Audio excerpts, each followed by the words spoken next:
beware of property taxes. And the reason I say that is because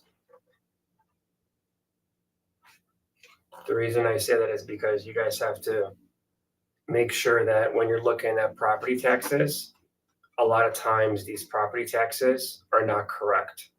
And so when you're a real estate investor and you're investing in real estate, you have to be very, very careful and look for exemptions in people's property taxes. And so what I mean by that is when somebody sends you a property and it shows a tax amount that just doesn't make sense. Let's say a $500,000 property is showing $1,000 in taxes per se, right? You have to question that.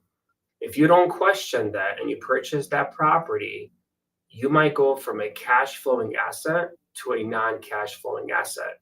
And that happens to a lot of investors, especially newbies and novices on multifamily buildings. I'll give you an example. I was just recently sent a beautiful property in Panama City Beach, Florida. It has three homes on the same parcel. It's like a few minutes from the beach, and the property taxes are $2,000. The minute I saw that, I questioned it immediately. I told the person that sent me the property, I was like, how old are these people? He's like, they're in their 80s. I'm like, okay, they most likely have a senior exemption for their property taxes, and they most likely have a homeowner's exemption, and maybe they even have, maybe there's even a VA exemption. And so what I did was I made them call the county, and guess what? It went from $2,000 all the way to $5,000 because every single exemption that I stated, they had.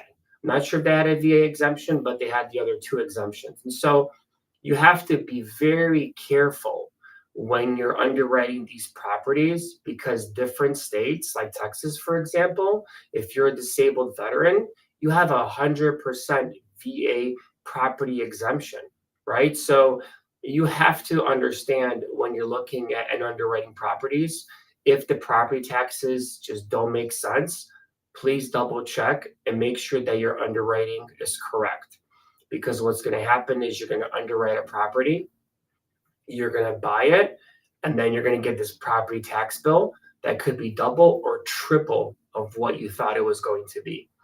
And so now we have to go back to the drawing board, re-underwrite these properties, and see if the increase of $3,000 per year still justifies us purchasing this property and making a cash flow. The property is a good short-term rental with the three little houses that it has. So it has a main home that's a 2-bedroom, 1-bathroom. It has another additional dwelling unit that's a 1-1, and another one that's a 1-1. And so it's a fantastic opportunity for somebody that wants to purchase the property, live in PCB, right close to the water, and maybe rent out those other 2 ADUs for additional income and basically live rent-free and live the beach lifestyle. However, if I didn't catch that tax discrepancy, the underwriting would have been off. And so property taxes, I cannot state this enough, are so important when you're getting properties from wholesalers, from bird dogs, from other investors. And especially if you're going to buy and hold them, if you're fixing and flip them, it doesn't matter too much. It'll just be part of your calculation at the end, or when you're purchasing the property, you might be off by a few $1,000s, but you're still going to get a tax credit from the homeowner from the previous year. But when you're buying and holding, it could make or break you. Like it could really make or break you. Like think about it. Like you could buy like a multi-million-dollar asset. Let's say a house for $2 million, and there was a veteran living there, and he was fully disabled, and he had a massive exemption, like for example, 50% or so, and you didn't catch that. Well, I mean, taxes went from let's say $7,000 to $15,000. Now all of a sudden you're bleeding every single month. So it's like these things, like you really. When you become a real estate investor, you have to look at these things. You have to look at how much expenses are going to be per month. What are the charges going to be if you're going to do short-term rental? You have to understand that property management companies charge anywhere from 18 to 20% in property management fees Then you of course have your utility expenses, your cable expenses, internet, and your other amenities that you're providing. So all these have to go inside your underwriting. But for me, what the first thing I look at that stands out to me is always property taxes, especially because I do so much business in Florida. I when I see property taxes that don't make sense, I question it immediately. And then when I also get property sent to me from people that are telling me, oh yeah, this is a great short-term rental, and they're sending me a property, let's say in like Orlando or something. I'm like, I know I cannot do Airbnb in Orlando, right? Because Mickey Mouse owns Orlando. There's certain stipulations that that the mouse has by Disney, right? Where you have to abide by. So Mickey rules Orlando, and so you have to really also be careful because a lot of times I see people, oh, great short-term rental, great this, great that, and before you know it, when I call the county is like, no, you have to have a special permit, or you have to have been grandfathered in, or you have to live in the property and as your primary residence, and you can rent out a room using Airbnb, but you have to actually reside in your property. So it's like perfect for somebody that lives in the property and wants to make some additional income in that area. So a lot of these jurisdictions are really cracking down on Airbnbs, and a lot of these investors that bought these properties thinking they're going to be rich or thinking they're going to retire off of Airbnbs are now heavily bleeding because of new regulations and because of new county changes. And so, is there a loophole? Can you get away with it? Sure. But if you're in an HOA, or if your neighbors start being nosy and they call the inspector on you, and the inspector comes out and takes a look at that you're renting an Airbnb, you can get majorly fined. And is it worth it? A lot of times it's not worth it. So always be careful. Make sure you double check those two things. You double check property taxes. And if somebody's telling you that, hey, you could rent this out as an Airbnb, always make sure to call the county, because a lot of these big cities are saying no to Airbnb lately. So basically, Airbnb is called transient housing in a lot of HOA bylaws and CCNRs. So you're going to see like nothing under 30 days or nothing under 60 days. So then you have to make sure that, okay, well, if I cannot rent anything under 30 days, can I do a midterm rental? Is this going to cash flow as a midterm rental? And so you just have to be very, very careful when you're looking at those things. So the property I have right now that we're sending out the contract for in Panama City Beach, Florida, was brought to me by somebody from my community. I was referred by someone that referred me. It's pretty crazy, pretty cool. So we're sending out a contract out today. Hopefully we get it signed. And yeah, I like PCB. I was just there. A couple months ago with my family. So I really like it. I really like Panama City Beach, and I have a really good agent there. That she's fantastic. That we became good friends, and she helps me out with certain areas. Lets me know what's good, what's not. So yeah. So that's kind of what you got to make sure to watch out for. If you're in the Chicagoland area, and if you're not doing anything on Friday, there is an event that I am throwing on Friday in Schaumburg, Illinois. It's a small event. I only do it for like max 30 people. I go over deals that I'm doing for the month, deals that have closed, how I got them, how I acquired them, how I found the money to buy them, going over certain strategies like Morby methods, and how we're buying properties with zero down, and why are sellers saying yes to these types of things, because I get a lot of questions from people like, Michael, how are you structuring these deals, from literally they're okay with carrying this 100, 200, $300,000, and you're paying no interest and no payments, right? People ask me that all the time. How do you do that? Or how do you get 2% interest rates? Or how do you get 4% interest rates? Or how do you get interest only? Or how do you get somebody to agree to deferred interest, right? So like it's all these creative mechanics that we have and all taught to me by the sub two community. And by watching Pace Morby's videos and his Zooms and everything else, just being a part of it and being a part of the whole network itself, has taught me to think really outside the box. I even went as far as doing step up rates. So something along the lines of no payments for 6 months until we stabilize the property. And then we're going to do a 1% interest rate for the first year, or go up to 2%, 3, 4, 5, and then it'll finish off at 5% interest rate for the last 2 years or so. So that's what I call a step up rate. It gives me the opportunity to stabilize the property, make the property start cash flowing, and then have a nice little step up rate where I'm still cash flowing the property, still making money, everybody's happy, and I have a long enough balloon to exit out. And my balloons, like I honestly have to warn you guys, unless you're buying a multi-family building, and you have a clear exit, don't do anything under 5 years, because you will really hurt yourself. And if you are doing something under 5 years, make sure that you have an extension clause inside your agreement. So if the property doesn't appraise for a certain amount, or if you cannot get refinanced for whatever reason, maybe the market just goes super low, the equity dissipates, whatever the case is, maybe the programs change. I don't know what could happen in 5 or 10 years.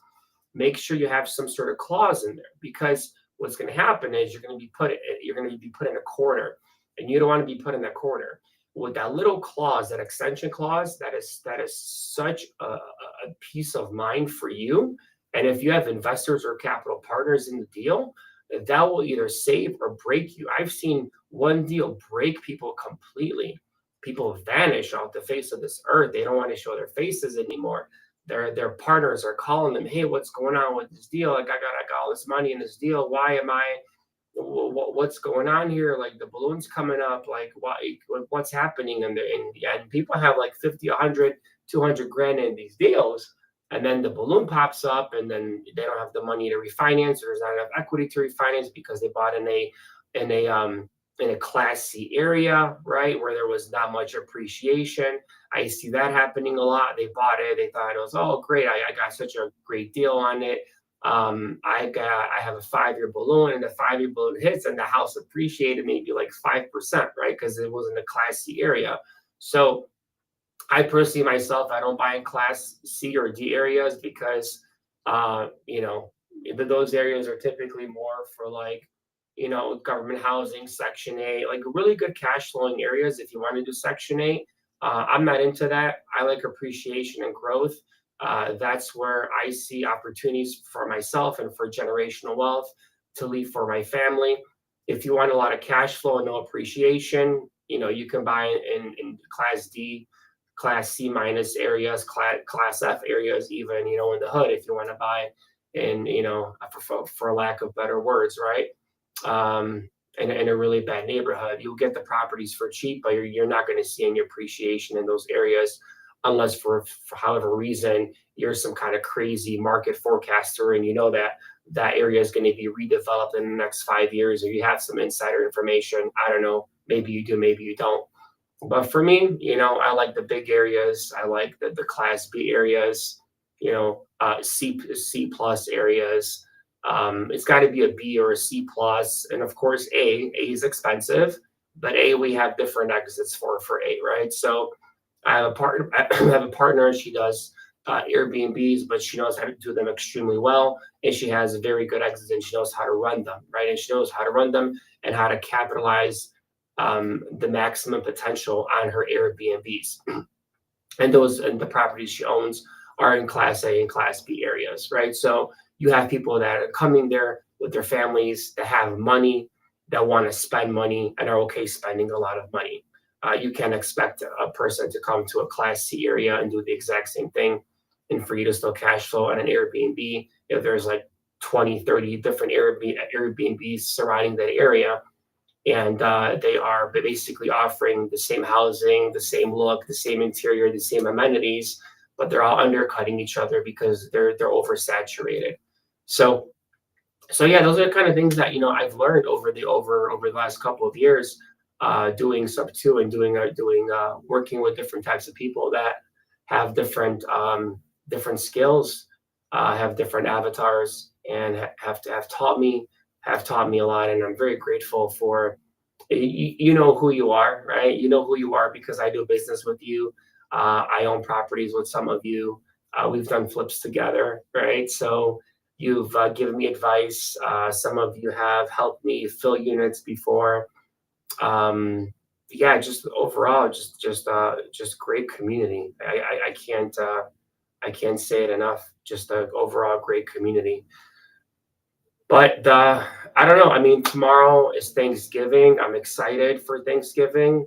I'm excited that I'm going to be able to be with my family. And I'm going to try to end the day a little bit earlier today. It's kind of gloomy outside. It's your typical Chicago weather, kind of gloomy, kind of rainy. I kind of like it sometimes. People say it's depressing, but sometimes you need that rain. You need that. You need that, and when it rains, it smells like fresh. It's like a rebirth. It's like a rebirth of Earth, kind of thing is what I call it.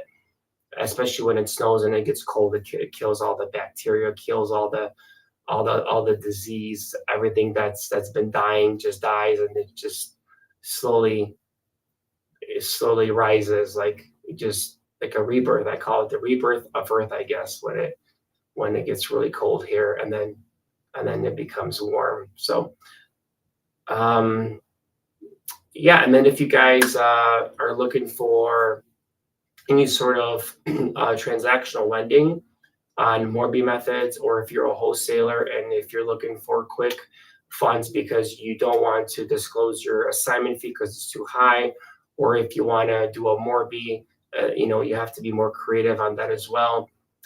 You can go to creativefunds.com. That's with a K. That's with a K. So creativefunds.com. Remember, now with the C, but with a K. And if you guys are not following me, check me out. I do live calls. I do live videos on my Instagram is creative with a K underscore Mike. And then I have my YouTube channel, Creative Mike, as well with a K. And Facebook is just my first name, Michael Molisco. So you guys can follow me on there. I have a Facebook page, but I'm not really that active on that Facebook page, really. It's mostly on Instagram and TikTok. I'm live on TikTok right now as well. So it's pretty cool. Hey guys, thanks for joining. Thanks for joining the live. I appreciate you guys. I know it's kind of early still. A lot of you guys are on the Pacific Coast and everything else, but I'm over here Central Time. So yesterday we had like such a crazy busy day. I was like literally just on calls nonstop. I had Zoom after Zoom after Zoom after Zoom. But yesterday I would call it my productive networking day, right? Because yesterday was more networking, was more educational. I got on Zooms with people that were showing me a new lending platform because I'm getting more and more into people reaching out to me and wanting to invest in my projects and becoming a private money lender, or becoming a loan sponsor, or becoming or just dipping their feet in the water with someone that owns properties and managed properties and has bought properties and so forth. And these are new people, or somebody that says, hey, I got a deal, you want to joint venture with me. I do that with people, but I also have a good team of guys that I've trained very well, that understand the concept of creative finance, how to structure deals. So most likely you'd be working with my team. You wouldn't be working really directly with me, but with my team. And then I got kind of humbled yesterday. People were reaching. I actually got two people that reached out to me. One of them reached out to me and said, "Hey, do you have a coaching mentoring program?" I'm like, "Wow."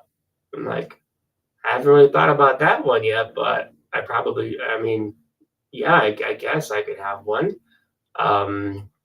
Think I know enough. I think I've done enough, when it comes to deals and joint ventures and all these other things that I've done. I think I could start one.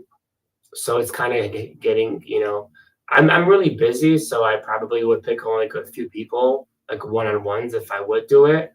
because I don't have the time for it. Like I'd rather spend time with my family, with my son, than just have a lot of people in a coaching program, I guess.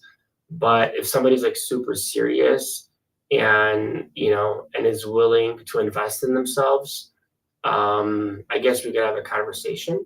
I wouldn't be opposed to it. But I do teach for free at my events, at the Sub 2 events. So I'm friend every month. If you're like in by Indiana or Milwaukee or by Michigan, I mean it's not too far from you. I live in the Chicagoland suburbs, so if you want to come out, meet me, say hi. I'm always looking for good people to work with, good people to invest with, and good partnerships as well. So if you guys have any deals like in the Chicagoland area that you're looking, maybe you're a bird dog and you found something good, I'm always open to paying you a fee for that deal if it's a good fix and flip. I got a good partner of mine that we worked with together, and and we're always looking for good deals and good partnerships, and people bring us deals all the time. So with that being said, I appreciate you guys so much. Um, God bless everybody. Today's Wednesday, so I'm not going to be live tomorrow.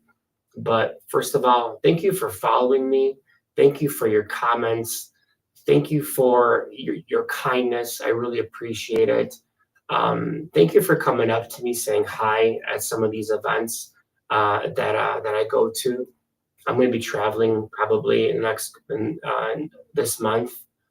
I'm not sure where yet, but I'm going to be doing some traveling. So if you're in Sub 2 or if you're in the area, I'm gonna post where I'm going to be at, and maybe I'll do a little mastermind for the community, or for anybody that wants to come out. It'll probably be like a little small little mastermind with a buddy of mine, but it'll be worth it for sure. So it'll be for free too. So I mean, what you got to lose, right? I want to give back.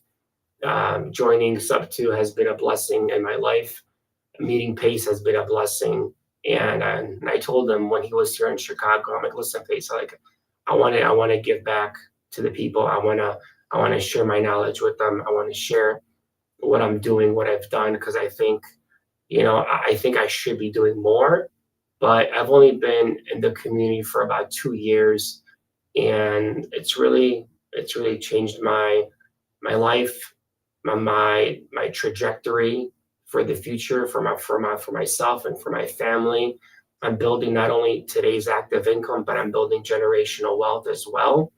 And so, I mean, I don't even know, I can't imagine what I can do in the next 3 years, just as I continue on with this journey, and I'm getting on a spiritual journey as well. So, um, yeah. So thank you guys. Appreciate you. This has been the Creative Mike podcast. And as always, stay creative, my friends.